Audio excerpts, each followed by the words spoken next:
I was walking home the other day and I noticed that there was this beautiful uh, rainbow in the sky.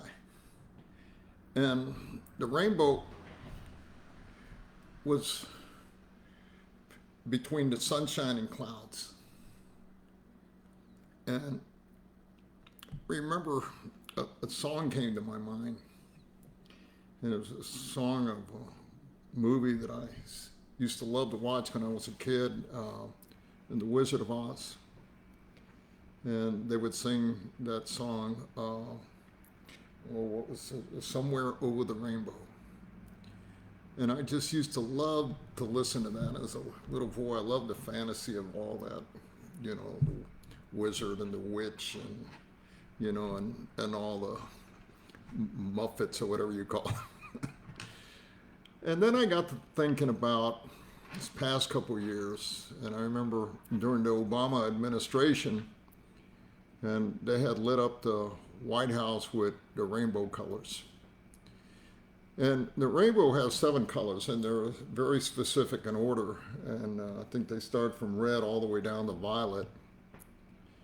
But those colors did not represent what God put his rainbow in the sky for. That's what I'm going to talk about here for a little bit.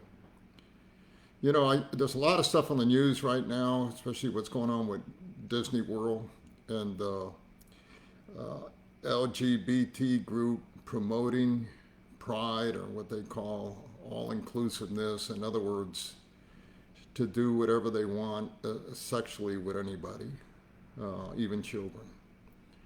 And they're having a big fight in Florida right now, and that's some of the comments that some of the women made on the Oscars. And so, I was looking at the rainbow, and I was thinking, God, I think they forgot all about why you put the rainbow in the sky.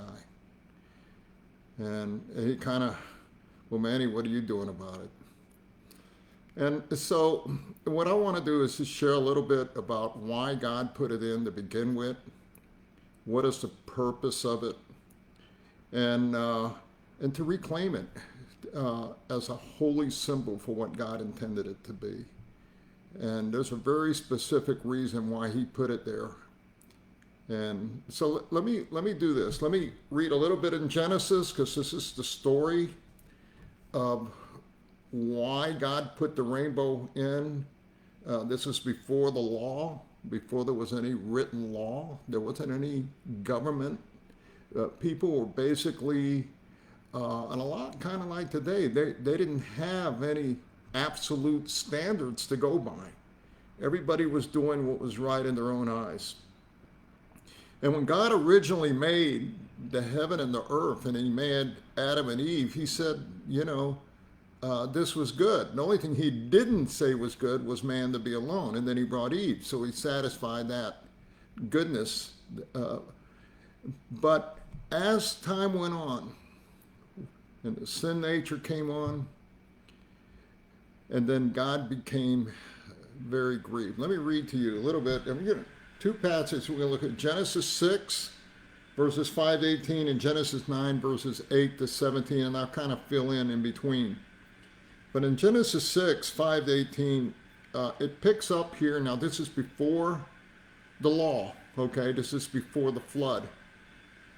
This is some years after Adam and Eve were cast out of the garden.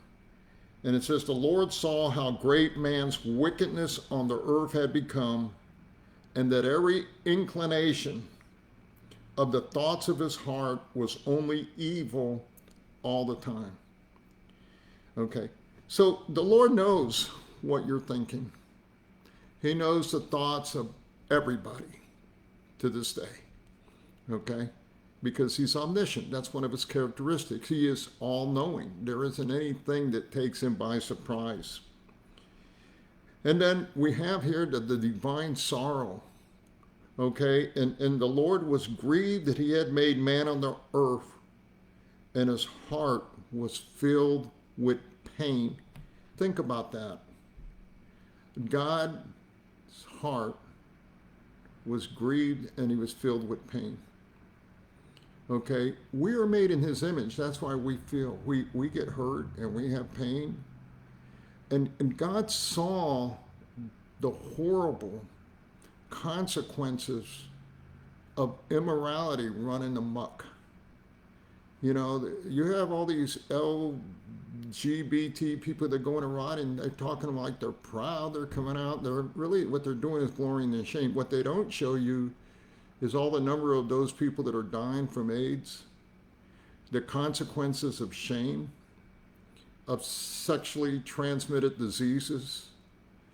I've talked to this one nurse that's up here that plays tennis in a group, and she was telling me, and I asked her, what's the most common thing you have there in the emergency room? And she says, you'd be surprised at things people put inside of themselves. And, you know, and at first it kind of, what do you mean? And then she began to tell me, it's sickening. And now they want to do this thing with children. And I remember during the Obama administration when they lit that all up, and I was thinking, man, this isn't right at all. God knows what's going on, and they promote it like if it's something good when it's really something that it's not. Okay? So the Lord said this. He was filled with pain, and his heart was hurting. And he said, the Lord said, I'm going to wipe mankind, whom I have created, from the face of the earth, men and animals and creatures that move along the ground, the birds of the air, for I am grieved. What does it mean to be grieved? Think about that. I mean, you see in this creation that you love, it's sort of like watching your child, doing drugs or doing things that you know that are going to hurt them. And you provided so many good things for them, and you want to do good things for them, and you have a good idea of a future for them, and they're doing destructive things. And that's what it means to be grieved. Okay? It says, and I am grieved that I made them, but except for one person. And it says, but Noah found favor in the eyes of God. So what grieves God and what finds favor in the eyes of God? I want to find favor in the eyes of God. I think you do too. Let's read on. Okay. And then, and so what you have there is Noah, who was a righteous man, is then given instructions on building an ark. Okay. And so we know the story that he built the ark and brought the animals in, male and female, and he spent a long time building this thing, and then it was God the one that closed the door on the ark, and they were in the ark 40 days and 40 nights, and it rained. It never rained before. And I guess all these people, they probably thought, no, it's crazy. What is this thing he's building? We've got all these wild animals there. And everybody was killed, except for Noah and his family. Okay. So the reason God flooded the earth is he was grieved. Everybody was wicked. The very thing that these people that are promoting this pride thing, even in elementary schools, is the reason why God flooded the earth to begin with. And they are flaunting his rainbow in his face on a continual and increasing basis. And I think Christians need to regather back that religious symbol. I'm tempted to wear the rainbow symbol on me, and people say, oh, you promote pride. No, it's a reminder to you why God flooded the earth to begin with, because of your wickedness. I'm bold enough to do something like that. Okay? My only concern is they may think I'm supporting it, so I have to come up with some kind of wording or something to make that clear that that's not what I'm doing. Okay. So it was at Genesis 6:5-18, you have divine sorrow in his judgment. What had begun good had become utterly corrupt. Okay, let's pick up now in Genesis chapter 9 and verses 8-17. Okay, so this was after the flood. Noah and them had coming out of the ark. And then God said to Noah and to his sons with him, I now establish my covenant with you and with your descendants after you, and with every living creature that was with you, the birds, the livestock, and all the wild animals, and all those that came out of the ark with you, every living creature on earth. I establish my covenant with you. Never again will all life be cut off by the waters of flood. Never again will there be a flood to destroy the earth. Okay, what is a covenant? A covenant is a sign, okay? It's a sign, it's kind of like a coming together. Here's God, and here's his creation. And God is saying, I'm going to make a covenant with you. Only this covenant is unconditional. In other words, it doesn't have any requirement on our part. He did this out of the goodness of his heart, okay? And he makes it clear in this coming together that he's never going to flood the earth again, okay? And God says, this is the sign of the covenant I'm making between me and you and every living creature with you. A covenant for generations to come. I have set my rainbow in the clouds. And it will be the sign of the covenant between me and the earth. Whenever I bring clouds over the earth and the rainbow appears in the clouds, listen to this. I will remember my covenant between me and you and all living creatures of every kind. Never again will the waters become a flood to destroy all life. Whenever the rainbow appears in the clouds, I will see it and remember the everlasting covenant between God and all living creatures of every kind on the earth. Then God said to Noah, this is the sign of the covenant I have established between me and all of life on the earth. Okay, so let me give you some observations here now. What is a covenant? It's a coming together where God makes an agreement with whoever. There's a number of covenants throughout the Bible, okay? There's the Noahic covenant, there's the Abrahamic covenant, there's the Davidic covenant, there's the New Covenant. But a covenant can either be conditional or unconditional. A conditional means I'm going to bless you if you do this or because of. Okay, it's kind of like a lot of people that want to get in that are in love. I love you if, or I love you because of. But God doesn't make any conditions here. This is an unconditional covenant. Okay, so he puts this rainbow, these colors in the sky, and this is his main reason. It is a religious sign for a couple things. One, it's a sign for who? For God. Who's the one doing the remembering? It is God. When he sees that rainbow, he remembers the covenant he made with humanity. Now, when he sees the rainbow of these LGBT doing all these, and taking his colors and doing all that, what is he thinking? And so he promised he would not flood the earth again. Okay? But that doesn't mean that he isn't going to deal with them in some other way. Okay, and I'll talk a little bit about that maybe another time. Okay, but practicing certain things brings its own consequences. Okay, in this case, there was anarchy going on. People were doing what was right in their... He didn't see any way out. There wasn't any way of turning the clock back.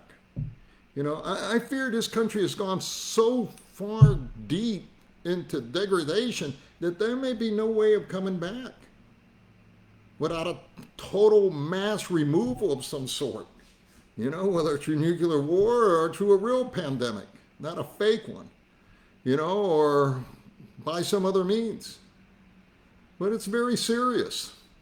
Okay, so first of all, it was a religious sign a spiritual sign for God. So he remembers. Second of all, it was a sign. It's a religious. When we see that, when we look at, we see a rainbow in the sky for humanity, for us. Oh, God, at one time he wiped out why did he do that? So you tell your kids, you know why the rainbow's there? It's because these people were doing these very things that these gay people were doing, and God was grieved. He was hurt in his heart. And he was grieved that he made it, humanity, so he decided he couldn't save them. He's going to wipe them all out except for Noah. It's also a sign for every living creature. It's a sign for the earth that someday God is going to make a new heaven and earth. So the rainbow is a visible sign. It's a religious symbol that should not be hijacked or adopted by the very kind of evil group that caused God to flood the earth to begin with. Okay. It's also a symbol of four things. One, it's a symbol of God's faithfulness. Okay? When he says something, he's going to do it. His word is valid, and it can be dependent upon, it can be trusted. Okay? God cannot lie. When he says something, he aims to keep his promise. Okay? And there's many, many promises in the Bible. This is just one. Okay? It's also a symbol of God's remembrance. He remembers why he made us. He remembers that we are made but by dust. He knows that we have a sin nature. He remembers that he sent his son Jesus to die on the cross for us. He remembers that he put that rainbow in the sky so that he would not erase humanity again, but do everything possible to reconcile humanity back to him. Okay?